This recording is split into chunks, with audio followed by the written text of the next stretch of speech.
मैं नीतीश कुमार सत्यनिष्ठा से प्रतिज्ञान करता हूं कि मैं विधि द्वारा स्थापित भारत के संविधान के प्रति सच्ची श्रद्धा और निष्ठा रखूंगा।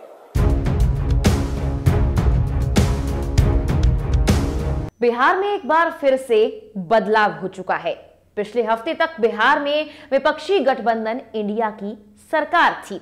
अब सत्ताधारी एनडीए की सरकार है, यानी सरकार बदल चुकी है, लेकिन सरकार का चेहरा वही है जो 18 साल पहले थे।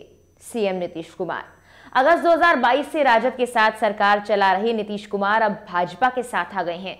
कुछ वक्त पहले तक नीतीश कुमार विपक्षी एकता के सूत्रधार थे। इसी भाजपा के खिलाफ विपक्षी पार्टियों को इकट्ठा कर रहे थे। देश भर में घूम घूम कर विपक्षी पार्टियों को एक मंच पर लाने वाले नीतीश ने चुनाव से पहले पाला बदल लिया। अब नीतीश फिर से भाजपा के साथ हैं। नीतीश कुमार के पाला बदलने के पीछे वजह इंडिया गठबंधन से उनकी नाराजगी को माना जा रहा है। लेकिन सवाल ये कि भाजपा नीतीश के साथ क्यों गई?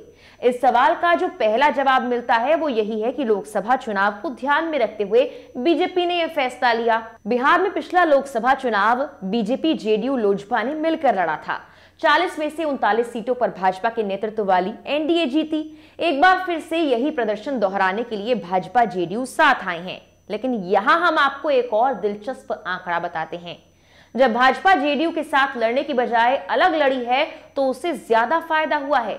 यानी जेडीयू भाजपा के साथ आने से लोकसभा चुनाव लड़ने पर भाजपा को सीधा नुकसान हुआ है और जेडीयू को फायदा। 2014 के लोकसभा चुनाव में भाजपा और जेडीयू दोनों अलग अलग लड़े। इसमें भाजपा को 22 सीटें मिली, जबकि सहयोगी लोजपा को 6 और रालोसपा को 3 सीटें मिली थी। वहीं यूपीए गठबंधन की राजद को 4, कांग्रेस को 2 और एनसीपी को 1 सीट मिली थी, जबकि अकेले लड़ी जेडीयू को 2 सीटें मिली थी।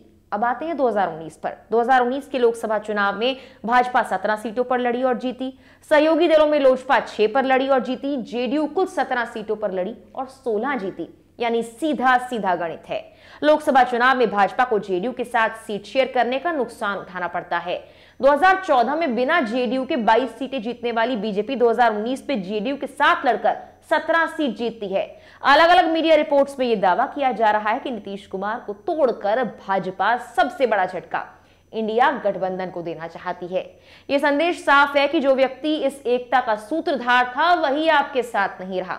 दूसरा, जातिगत जनगणना की वजह से बने प्रेशर को कमजोर कर विपक्षी दलों के ओबीसी वोट बैंक में सेंध लगाना चाहती है। पहले मोहन यादव को एमपी में सीएम बनाना, फिर बिहार में नीतीश के साथ में जाना, सम्राट चौधरी को उप मुख्यमंत्री बनाना, इस तरह के संकेत देते हैं। फिलहाल बिहार में जेडीयू के साथ जाने का यह दाव भाजपा के लिए कितना फायदेमंद साबित होता है, ये तो आने वाला वक्त ही बताएगा। इस वीडियो में इतना ही।